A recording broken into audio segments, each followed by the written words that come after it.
આકાશવાણી અમદાવાદ વડોદરા પ્રાદેશિક સમાચાર હર્ષ લેવા વાંચે છે.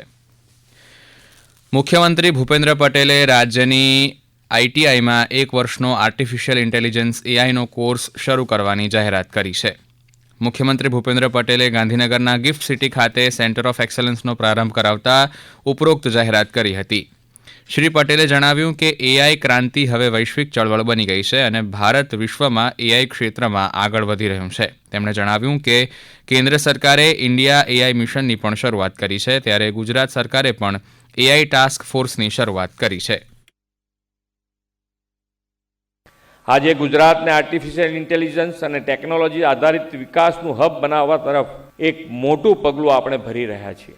એઆઈ ઇનોવેશન ચેલેન્જ કાર્યક્રમ દ્વારા હકીકતલક્ષી સમસ્યાઓના સમાધાન શોધવા એઆઈ ઇનોવેટર્સ માટે સરળ બનશે. એઆઈ સેન્ટર ઓફ એક્સલન્સ રાજ્યમાં આર્ટિફિશિયલ ઇન્ટેલિજન્સ ક્ષેત્રમાં એક મહત્વપૂર્ણ થિંક ટેન્ક તરીકે ઉભરી આવશે. મૂળભૂત સ્તરે નવીનતાને પ્રોત્સાહન મળે અને ઉત્પાદન, આરોગ્ય અને શિક્ષણ સહિત વિવિધ ક્ષેત્રોમાં ટેકનોલોજીકલ પ્રગતિને વેગ મળે તે માટે સરકાર કાર્યરત છે. અને હવે મહાકુંભ અંગેના સમાચાર.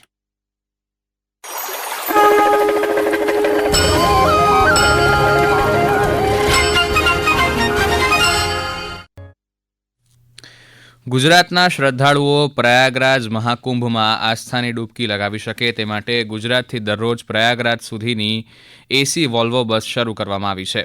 મુખ્યમંત્રી ભૂપેન્દ્ર પટેલે પ્રયાગરાજ જતી પ્રથમ બસને ગાંધીનગર સર્કિટ હાઉસથી કેસરી ઝંડી આપી ચલો કુંભ ચાલે યાત્રાનો પ્રારંભ કરાવ્યો હતો. મંત્રોચ્ચાર તેમજ વિધિ સાથે મુખ્યમંત્રી ભૂપેન્દ્ર પટેલ અને વાહન વ્યવહાર મંત્રી હર્ષ સંઘવીએ પ્રથમ વોલ્વો બસમાં પ્રયાગરાજ જઈ રહેલા તમામ શ્રદ્ધાળુઓને આવકાર્યા હતા અને સુખદ યાત્રાની શુભકામનાઓ પાઠવી હતી. આ પ્રસંગે વાહન વ્યવહાર રાજ્યમંત્રી હર્ષ સંઘવીએ જણાવ્યું કે આ વિશેષ બસ સેવાનું ઓનલાઈન બુકિંગ શરૂ થતાની સાથે જ ગણતરીના કલાકોમાં બુકિંગ ફૂલ થઈ ગયું છે. ગુજરાતના હજુ વધુ શ્રદ્ધાળુઓ પોતાના પરિવાર સાથે પ્રયાગરાજ જઈ શકે તે માટે વધુ બસો મૂકવા અંગે નિર્ણય લેવામાં આવશે. આ અંગે શ્રી સંઘવીએ વધુ માહિતી આપી. પિકઅપ અને ડ્રોપની વ્યવસ્થાઓ માટે બીજી બસો કેટલી વધારી શકે તેનો નિર્ણય આજે સાંજ સુધી લેવામાં આવશે અને વધુ બસો વધુ શહેરોમાંથી કઈ રીતે ઉપડી શકે તે માટે કે વધુમાં વધુ યાત્રીઓને મદદ કરવી અને સરળતાથી લોકો જઈ શકે, ઓછામાં ઓછા ભાવથી જઈ શકે.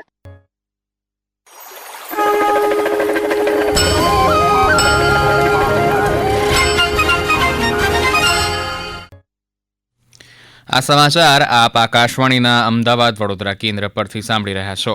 આ સમાચાર આપ અમારી YouTube channel AIR news Gujarat પર પણ સાંભળી શકશો.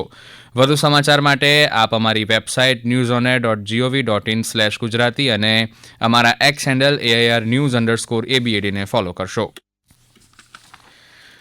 પંચમહાલ જિલ્લાના હાલોલ જીઆઈડીસી વિસ્તારમાં હાલોલ નગરપાલિકા અને જીપીસીબીની ટીમ દ્વારા ગત સપ્તાહ દરમિયાન સિંગલ યુઝ પ્લાસ્ટિક બનાવતા 26 એકમોમાં દરોડા પાડી ગુજરાતમાં સૌ પ્રથમ વખત 850 ટન પ્રતિબંધિત સિંગલ યુઝ પ્લાસ્ટિકનો જથ્થો ઝડપી પાડવામાં આવ્યો છે. જીપીસીબી દ્વારા સિંગલ યુઝ પ્લાસ્ટિકનું ઉત્પાદન કરતા 29થી વધુ એકમોને ક્લોઝર નોટિસ ફટકારવામાં આવી છે, જેના આધારે મધ્ય ગુજરાત વીજ કંપની દ્વારા આ તમામ એકમોનું વીજ જોડાણ કાપવાની પણ જાહેરાત હાથ ધરવામાં આવી છે. સ્થાનિક સ્વરાજની ચૂંટણીને લઈ અમરેલીમાં અધિક જિલ્લા મેજિસ્ટ્રેટે જાહેરનામું બહાર પાડ્યું છે, જે અંતર્ગત કોઈપણ રાજકીય પક્ષો, ઉમેદવારો, અન્ય સંગઠનો, વ્યક્તિઓ દ્વારા ધ્વજ, બેનર્સ, હોર્ડિંગ, કટઆઉટ કે અન્ય પ્રચારના સાધનો, બોર્ડ વગેરે માટે જાહેર સ્થળોએ ખાનગી માલિકીની મિલકતો માટે સક્ષમ સત્તાધિકારીની મંજૂરી મેળવવાની રહેશે. આ અંગે ખર્ચ જે વિસ્તારમાં હોર્ડિંગ્સ, કટઆઉટ વગેરે મૂકેલા હોય તે વિસ્તારના ઉમેદવારના ચૂંટણી ખર્ચના હિસાબોમાં યોગ્ય જગ્યાએ દર્શાવવાનો રહેશે. રાજ્યના માનુષ શાહ અને દિયા ચિતાલેએ અલ્ટિમેટ ટેબલ ટેનિસની 86મી સિનિયર નેશનલ ટેબલ ટેનિસ ચેમ્પિયનશિપમાં પોતાનો પ્રથમ રાષ્ટ્રીય ખિતાબ જીત્યો છે. પંડિત દીનદયાળ ઉપાધ્યાય ઇન્ડોર સ્ટેડિયમ ખાતે રમાયેલી સ્પર્ધામાં બંને ખેલાડીઓએ અલગ અલગ પુરુષ અને મહિલાઓની શ્રેણીમાં ચેમ્પિયન તરીકે વિજય મેળવ્યો હતો. તેઓને ટ્રોફી અને 3.2 લાખના રોકડ ઇનામ આપવામાં આવ્યા હતા. આ સાથે જ આકાશવાણીના અમદાવાદ વડોદરા કેન્દ્ર પરથી પ્રાદેશિક સમાચાર પૂરા થયા. નમસ્કાર.